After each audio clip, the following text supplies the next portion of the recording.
Bits ఏవైతే ఉన్నాయో అవి ఒకసారి చెక్ చేద్దాం. ఓకేనా?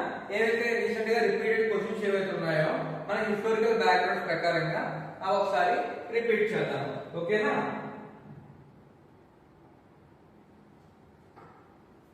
So Seema, who among the following the official Congress negotiators of the Cripps mission? So first మనకు గుర్తు రావాల్సింది ఏంటమ్మా, ఎవరు నెగోషియేట్ తీసుకున్నారు? ఫస్ట్ మనకి ఎవరు? జవహర్లాల్ నెహ్రూ, రాజేంద్ర ప్రసాద్, ఆజాద్, మౌలానా అబ్దుల్ కలాం ఆజాద్. చూడండి ఇక్కడ మహాత్మా గాంధీ ఇనిషియేటివ్ తీసుకున్నారా? ఆజాద్ తీసుకున్నారు. బట్ మహాత్మా గాంధీ తీసుకున్నారా? No. So answer is first A is wrong. అలానే రాజగోపాలాచారి గారు తీసుకున్నారా? నో. జయదేవ్ త్రిపాఠి? నో. నెహ్రూ గారు తీసుకున్నారా? ఎస్ ఉన్నారు. అలానే ఆజాద్ ఉన్నారా? ఎస్ వీళ్ళిద్దరూ ఉన్నారు. రాజేంద్ర ప్రసాద్ కమిటీ ఉన్నారా? Yes he is in committee, the Congress leader, but Rafi Ahmed is not there. So what is the answer? Jawaharlal Nehru and Azad, these two following the official Congress negotiators of the Cripps mission. Okay na? The next question chudandama.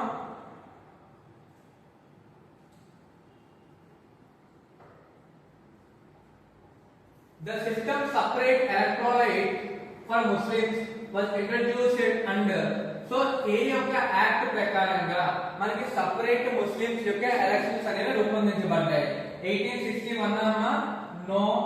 మనకి ముస్లిం electorate వచ్చేసరికి first మనం ఏం గుర్తు రావాలి? మార్లే Minto అని గుర్తు రావాలి. మార్లే Minto గుర్తు రావాలి. ఇది ఎప్పుడు వచ్చింది? 1909 నుంచి 10 వరకు. సో ఎక్కడైతే మనకి సపరేట్ ఎలక్టరేట్ జరిగింది? సో లైక్ ఎక్కడ ఆప్షన్ ఉందా? So 1809. The answer is C. ఓకేనా?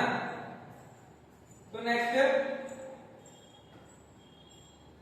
The regulating act 1773 created the office of, so Governor General of Indiana, Governor General of Bengala, Secretary State of Indiana, Viceroys of Indiana. మనకి ఏదైతే 1773 అనేది ఉందో ఇది మనకి ఏంటమ్మా? Regulating act. ఈ యొక్క సంవత్సరంలో ఎవరమ్మా మనకి గవర్నర్? వారెన్ హాస్కిన్స్. సో ఇతన్ని మనం ఏమంటాం? గవర్నర్ జనరల్ ఆఫ్ బెంగాల్ గా పిలుస్తాం. Governor general of Bengal. మరి గవర్నర్ జనరల్ ఆఫ్ ఇండియా ఎప్పుడు మారిందమ్మా? 1853 లో మనకి గవర్నర్ జనరల్ ఆఫ్ ఇండియాగా మారింది. ఓకేనా? Clear?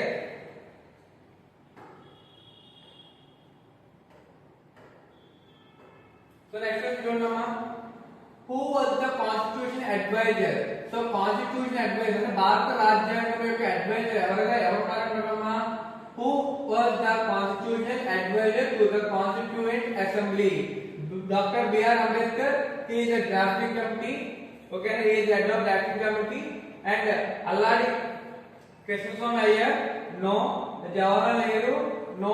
So B.N. Rao, he is the only person to advise the Indian Constitution. Okay na?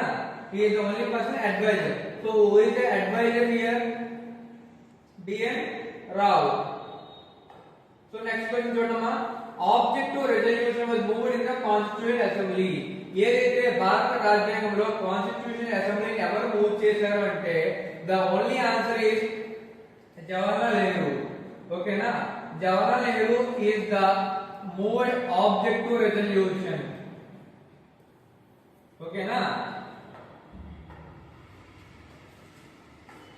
So next question, the Constitution of India was adopted by భారతదేశము యొక్క ఏదైతే రాజ్యాంగము కాన్స్టిట్యూషన్ ఉందో అది ఎప్పుడు అడాప్ట్ చేసుకున్నారంటే 15 ఆగస్టు 1947. ఇది మనకి స్వతంత్రం వచ్చిన దినోత్సవం. అలాగే 22 జూలై 1947 మనం నేషనల్ ఫ్లాగ్ ని అడాప్ట్ చేసిన రోజు. నేషనల్ ఫ్లాగ్ ని ఎప్పుడమ్మా? జూలై 22, 1947. ఈ నేషనల్ ఫ్లాగ్ ని రూపొందించింది ఎవరు? పింగళి వెంకయ్య. ఓకేనా? ఇతను విజయనగరంకి సంబంధించిన అతను. ఓకేనా? అలానే ఎన్ఫోర్స్ చేసింది, దాన్ని ఇంప్లిమెంట్ చేసినప్పుడు జనవరి 26, 1950. So what is the answer? 26th November 1949. ఓకేనా?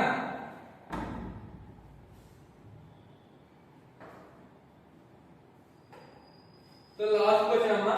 సో మన భారతదేశం యొక్క రాజ్యాంగం అనేది రిటర్న్ కాన్స్టిట్యూషన్ కదా. ఇది రాయడానికి ఎంత సమయం తీసుకున్నారంటే how many days to complete our Indian constitution? 2 సంవత్సరాల 11 నెలల 15 రోజులు, 2 సంవత్సరాల 12 నెలల 18 రోజులు, 2 సంవత్సరాల 11 నెలల 18 రోజులు, 1 సంవత్సరం 11 నెలల 18 రోజులు. So correct answer is 2 years 11 months 18 days. Option C is correct. ఓకేనా?